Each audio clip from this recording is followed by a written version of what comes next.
जो हम देख लेते हैं, how to handle mental stress. Mental stress, ये क्वेश्चन देख के ही वैसे स्ट्रेस आ रहा है मुझे भी। मेंटल स्ट्रेस के सबसे पहले आप रीज़न देख लीजिए क्या क्या हो सकते हैं। रीज़न पता लगा लोगे तो स्ट्रेस, ये सब चीज़ें करोगे तो स्ट्रेस वैसे भी नहीं होगा। एक रीज़न हो सकता है कि आपने पिछले अटेम्प्ट्स का फेलियर इन प्रीवियस अटेम्प्ट्स। दूसरा रीज़न हो सकता है आपका सोशियो इकोनॉमिक प्रॉब्लम्स, जो आपकी, या फिर उन्हें पर्सनल प्रॉब्लम कह सकते हैं।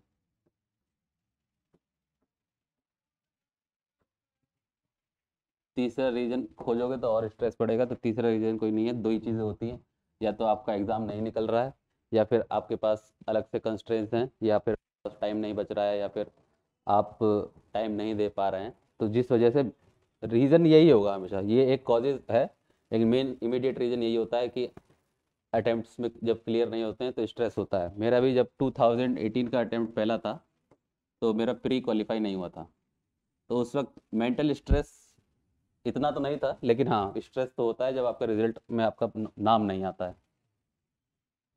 इसको हैंडल कैसे करना है, सीधी सी बात है यार। इसमें पर्सनल रीज़न आपके पास कितना भी बड़ा हो, लेकिन जो आपका एम है, अगर एम बड़ा होगा तो आपके पास ये रीज़न ढूंढने की ज़रूरत नहीं होगी। मैं एम क्या करता था, ये छोटी छोटी चीज़ें मेरे रूम में, अगर आपने वीडियो वगैरह देखी होगी, शायद बनी हुई है, मेरी दीवार पे एक टारगेट लिखा था, AIR 1। ये मेरे लिए बहुत बड़ा मोटिवेटिंग फैक्टर था। अगर मैं नहीं पढ़ रहा हूँ, मैं एवरेज पढ़ रहा हूँ, तो मुझे लगता था कि यार बाकी लोगों से आगे कैसे निकला जाएगा, टारगेट तो ये है। अगर मैं पढ़ भी रहा हूँ तब भी मैं कहता था मेरे टेस्ट सीरीज में नंबर कम आ रहे हैं, ये कैसे होगा। गोल मेरा इतना बड़ा था कि ये सब चीज़ें मैं साइडलाइन कैसे करता था। इसके लिए आपको तीन चार चीज़ें याद रखनी होंगी। एक तो आपके पास पेशेंस होना की बहुत ज़रूरत है, क्योंकि मेरा खुद थर्ड अटेम्प्ट में निकला है, तो पेशेंस कूट कूट के आ गया था। हाँ बस ये है कि जब आप इन चीज़ों पे काम कर लेंगे तो आपके पास मिलेगा इम्प्रूवमेंट। जैसे मैंने कहा ना, पहले प्री नहीं हुआ, तो 19 में मेरा प्री हुआ, आई qualified pre, but I was failed in means.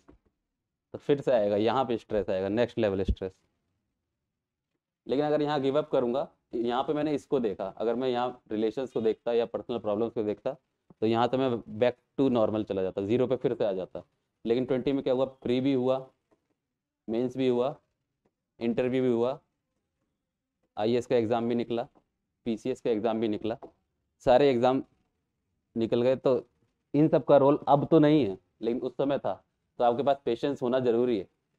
दूसरी चीज़ है, अपने अंदर कॉन्फिडेंस रखिए कि अगर आप पढ़ रहे हैं तो आपका सिलेक्शन होना है। यार इतनी पढ़ाई करिए तो सिलेक्शन क्यों नहीं होगा। पेशेंस, कॉन्फिडेंस, और तीसरी चीज़ है इग्नोर करना सीखिए। इग्नोर करना किन चीज़ों को सीखना है, जो आपकी आउटर चीज़ें होंगी, जैसे जो पीयर प्रेशर जिसे कहते हैं आजकल। पीयर प्रेशर आपको क्या करेगा कि इसमें कैसे कैसे लोग बोलते हैं, कितने साल हो गए तैयारी करते हुए, एक राउंड भी निकला या नहीं निकला।